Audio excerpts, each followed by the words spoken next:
The GCSE and A-level exam season has officially started.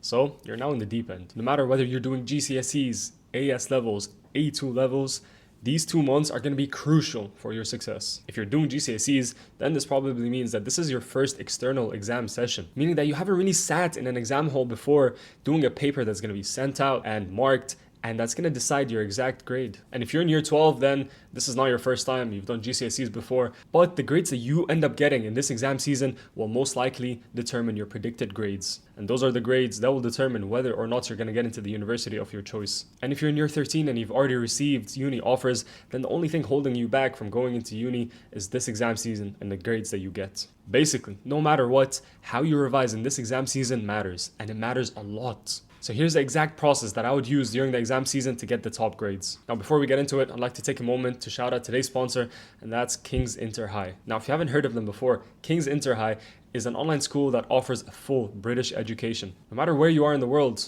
whether you're living internationally or you just move around a lot, or you just need a bit more flexibility, King's Inter High might be for you. They're fully Cambridge registered, which means students get qualifications that are recognized by the top universities in the UK and internationally, making it the perfect gateway for international students that want to go into British universities or international universities. What makes King's Inter High special is that they have 20 years experience teaching online, and it's built for you. Everything is online, but you're not on your own. It's a warm and welcoming environment where your teachers actually know you, support you, and help you reach your full potential. You're also joining a diverse international student community with students from all over the world. And they even host regular in-person meetups. So even though you're learning online, it never feels like you're actually isolated. They also make use of some of the latest tech in their teaching. Now, this includes VR classrooms if you're studying the IB, which makes lessons more interactive and engaging. And because everything is so flexible, this makes it ideal for students who are focusing on things outside of school, like professional sports, gaming, content creation, or any other passion that needs time and dedication. So if you want a world-class education that revolves around you and your lifestyle, whether that means needing a more personalized approach or having the freedom to study anywhere, check out King's Inter High using the first link in the description. Thank you, King's Inter High.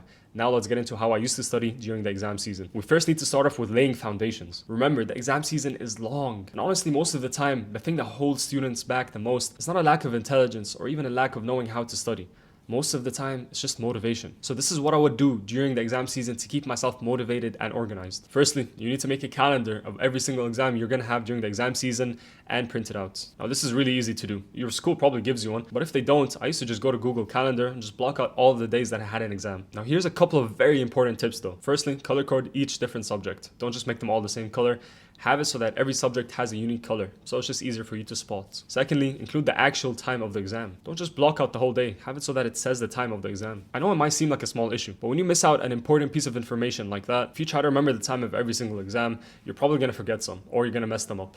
And even if you do remember all of them perfectly, that's going to take up time and mental space. So it's better to just have them on the calendar, and then the day before or a couple of days before, you can just check just to make sure. Now that you have your calendar, print it out and stick it to the wall. Now, step 2 is to print out your study checklist. Now, if you don't know what the study checklist is, I've made a full video covering exactly what it is and how to make one, why you should make one, which you could check out after this video. But just to be brief, it's a list that I use to keep myself organized during the exam season. It lists out every single thing I need to do in terms of revision. Again, I explain it in detail, exactly how to make it, why you should use it in this video, but you should check it out after finishing this one. Now, once you also have your study checklist, stick it to the wall. So now you should have your calendar and your study checklist on your wall. Now, the last thing we need to do is have your goals set. Now, you already know that setting goals is important, and you probably already have goals that are set in your head. But if you want a different level of motivation, a level that you've never seen before, then write your goal down and stick it to your wall as well. Now imagine this, every single day you wake up and the first thing you see are those 3 things on the wall. You first see your calendar, and that will give you a bit of anxiety, but it's not the bad type, it's actually the good type. And then you look at your study checklist, and then you're gonna realize that you already have the blueprint, you just need to follow it. And then you look at your goal, whether it's all A stars or all A's or all 9s, whatever it is,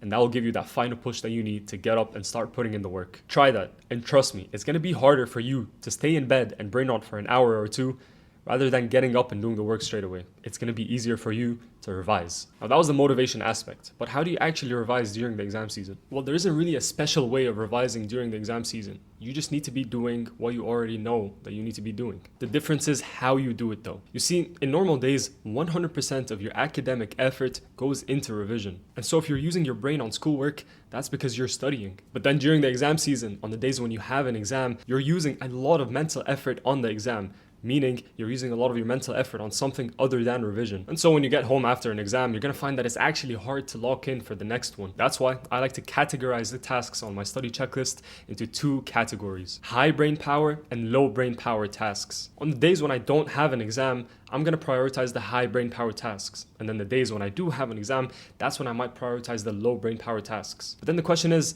how do you actually categorize tasks? Well, it's hard for me to just sit here and tell you every single study technique ever and whether it's low brain power or high brain power. But here's how I like to think about it. If it requires problem solving or learning a new concept, then most of the time it's going to be high brain power. So basically any maths revision, and also doing any problem solving type of question for problem solving subjects such as physics, biology, chemistry, all of that would be considered high brain power. But if instead the task is a bit more passive while still being an active studying technique, like going through flashcards or going through a topic that you already have a grasp on, that type of stuff I would consider low brain power. So on the days when I would have an exam, to ensure that I'm really working efficiently and not burning out, I would do low brain power tasks. And then on the rest of the days, I would do high brain power tasks, or a mix of both. Now that's exactly how I used to revise during the exam season. I really pray that everyone watching this video gets all the academic goals that they set out to achieve.